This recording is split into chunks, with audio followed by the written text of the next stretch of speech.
नमस्कार जय जगन्नाथ। आज आसतु जानिबा मैजिक प्रैक्टिस रो डे 2 रे कौन प्रैक्टिस रही। डे 1 रे आमे प्रैक्टिस करथिलु कोन ना आम पाखरे एबे जहाँ भी अच्छी प्रेजेंट सिचुएशन रे आम पाखरे जहाँ भी अच्छी तारी ऊपर आमे 10 ग्राटिट्यूड लिखिबा।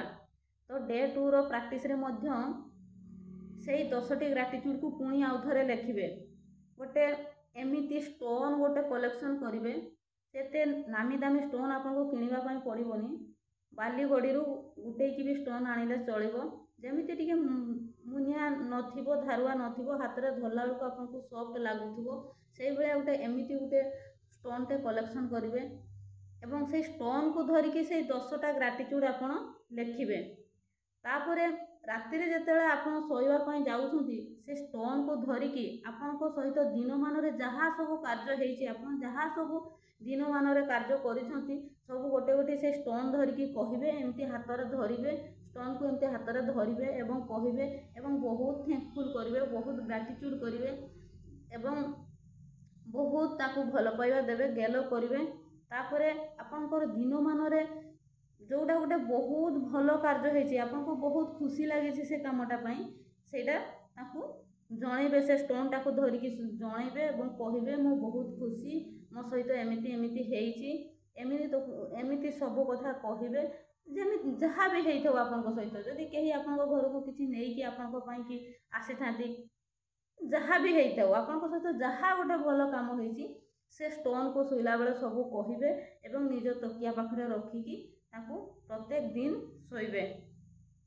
आज से डे 2 रो प्रैक्टिस रे एतिकी ही प्रैक्टिस थिला।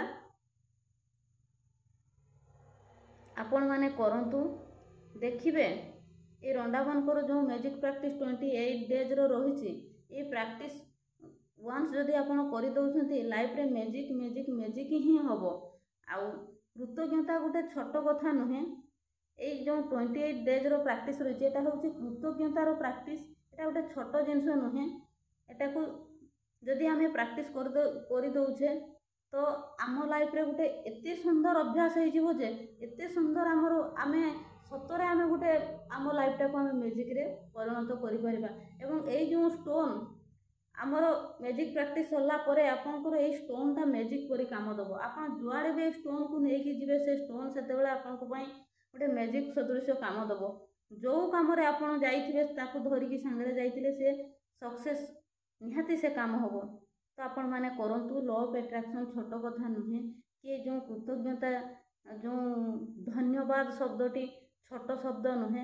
आपण अभ्यास करंतु दिने सतरे आपन लाइफ भी मैजिक रे परिणत हो जिवो। Thank you so much.